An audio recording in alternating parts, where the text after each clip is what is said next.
ভুল হলেন করিয়েন ক্ষমা গুল মোহাম্মদ সায় আল্লাহ গো। প্রথমেতে সালাম আমার গুল মোহাম্মদের পাই, দ্বিতীয়তে সালাম আমার রহিম চিশতির পাই, তৃতীয়তে সালাম আমার লেখার পাই, চতুর্থতে সালাম আমার জাউল চিশতির পাই, পঞ্চমেতে সালাম আমার মায়া মিনার পাই। পাক পঞ্জাতন করি চরণে বর্ণনা তাই আল্লাহ গো। ভুল হলেন করিয়েন ক্ষমা গুল মোহাম্মদ সায় আল্লাহ। ভুল হলেন করিয়েন ক্ষমা গুল মোহাম্মদ সায় আল্লাহ গো।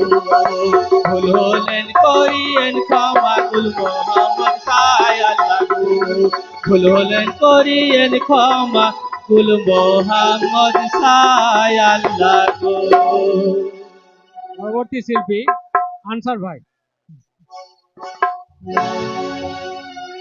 আমি আর একবার ঘোষণা করছি, যারা শুয়ে আছেন বসে পড়ুন, উঠে বসে পড়ুন। একটি রাত আজকে আর শোয়া যাবে না। যারা খেতে গেছে তারা এসে বসবে তো, কেউই ওপরে ওখানে থাকবে না, সবাই আজকে এখানে বসবে। প্লিজ দয়া করে যারা শুয়ে আছেন উঠে পড়ুন, উঠে বসে পড়ুন।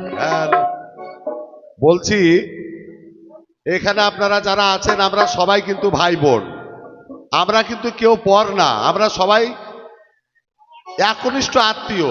আজ আপনারাকে অনুরোধ করে বলবো যে আপনারা কেউ শুবেন না, আপনাদের জন্য আর একটা ভাইজানে দেখতে না পাই বা বসতে জায়গা না পাই। আর শিল্পী ভাইদের কাছে আমার দরবারের পক্ষ থেকে অনুরোধ থাকবে, কেননা এটা খাজা গুল মোহাম্মদ চিশতি দরবার বাবা।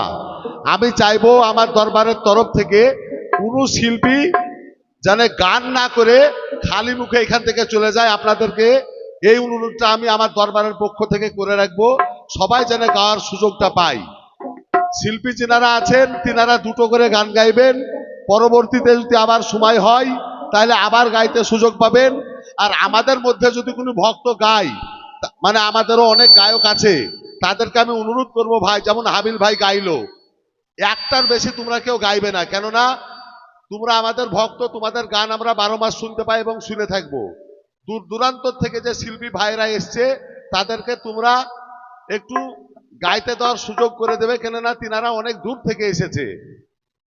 যাই হোক, সবকে সালাম জানিয়ে আমার এই সংক্ষিপ্ত বক্তব্যটা আমি ইতি করলাম। ভাইজান আপনারা একটু সবাই মিলে মেনটেন করে নেন। আমাদের খুব একনিষ্ঠ তুরাব ভাই আছেন, উনি সভাপতি, খুব সুন্দর পরিচালনা মুর্শিদের দয়ায় করেন এবং করবেন।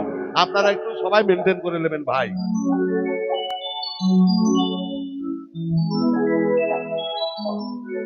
হ্যালো,